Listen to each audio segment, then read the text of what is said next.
sacrifice permet de révéler le niveau, l'état de l'amour dans ton cœur. Jésus dit, il n'y a pas de plus grand amour que de donner sa vie.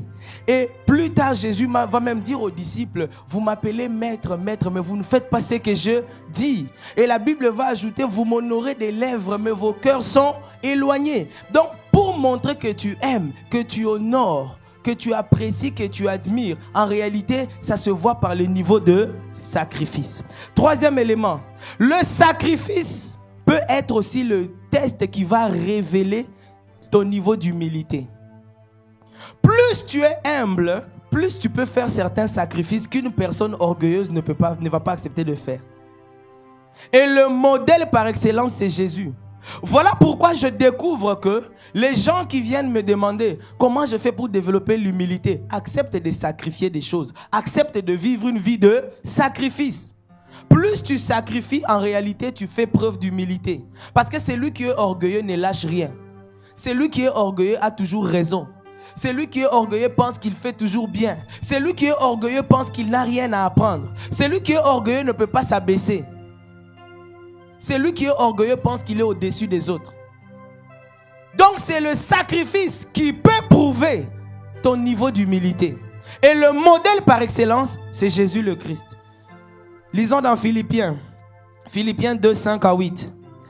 Regardez ce que la Bible dit. Ayez en vous les sentiments qui étaient en Jésus-Christ, lequel, existant en forme de Dieu, n'a point regardé comme une proie à arracher d'être égal à Dieu, mais s'est dépouillé lui-même en prenant une forme de serviteur, en devenant semblable aux hommes. Regardez la suite. Ayant paru comme un simple homme, il s'est humilié lui-même, se rendant obéissant jusqu'à la mort, même jusqu'à la mort de la croix. Le sacrifice de Jésus à la croix, c'est aussi une expression de l'humilité. Il a accepté de s'humilier. Amen. Donc l'humilité de Jésus, ça se mesure aussi par le fait qu'il a accepté un sacrifice qu'aucun autre Dieu ne peut accepter. Je ne sais pas si vous savez que l'un des attributs de Dieu, c'est d'être souverain. C'est d'être le Tout-Puissant. C'est d'être celui qui se suffit en lui-même. Dieu n'a pas besoin de ton aide pour exister. Toi, tu as besoin de son aide pour exister, mais Dieu n'a pas besoin de ton aide. C'est ce qui fait de lui Dieu, cette capacité à exister par lui-même. Mais alors, un tel Dieu, il se dépouille de sa divinité et il s'humilie pour devenir semblable à sa créature. Quel niveau d'humilité! C'est ce qu'on appelle l'humilité des serviteurs. En fait, c'est cette humilité-là qui fait que quelqu'un devient le plus grand que tous. Jésus dit, si quelqu'un veut être plus grand, qu'il soit le serviteur de tous. En réalité, les gens qui te servent sont plus grands que toi. C'est comme ça dans le monde spirituel. Je ne sais pas si tu le demandes à ton voisin, tu le savais? Vous voyez comme on est là. Les gens qui ont nettoyé les toilettes sont plus grands que nous tous. On ne les voit peut-être pas. Ils sont peut-être dans le back-office, mais ils sont plus grands même que moi. Les gens qui servent à Impact Junior, qui s'occupent des enfants, des caprices des enfants, ils sont plus grands que nous. C'est-à-dire, toi, tu déposes les enfants, tu entres, tu es à l'aise pendant 2h30, tu pries, tu sors, tu les reprends. La personne qui t'a servi, elle est plus grande que toi. Est-ce que tu peux acclamer Jésus? Acclame Dieu.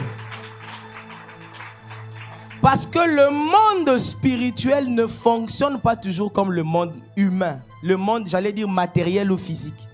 Dans le monde spirituel, c'est le serviteur qui est plus grand. Donc, pour que la grandeur de Jésus se manifeste, il fallait qu'il s'abaisse, qu'il s'abaisse, qu'il s'abaisse et qu'il serve au niveau le plus bas possible. C'est-à-dire crucifié sur une croix, nu comme un voleur. C'est un tel niveau d'humiliation qui fait qu'il est élevé au-dessus de tout. Amen. En réalité, il y a beaucoup de gens qui s'attendent à l'élévation, mais qui ne veulent pas l'humiliation. Si tu veux être élevé, accepte des situations où tu es humilié, où tu descends. Des situations où on prend avantage sur toi, tu pardonnes, tu laisses passer. Des situations où on pense que tu es idiot, tu es bête, mais en réalité, par amour pour Dieu, par motif de conscience pour Dieu, tu abandonnes, tu laisses tomber, tu tournes la page. Et quand tu fais ça, sur le plan spirituel, tu es en train de grandir.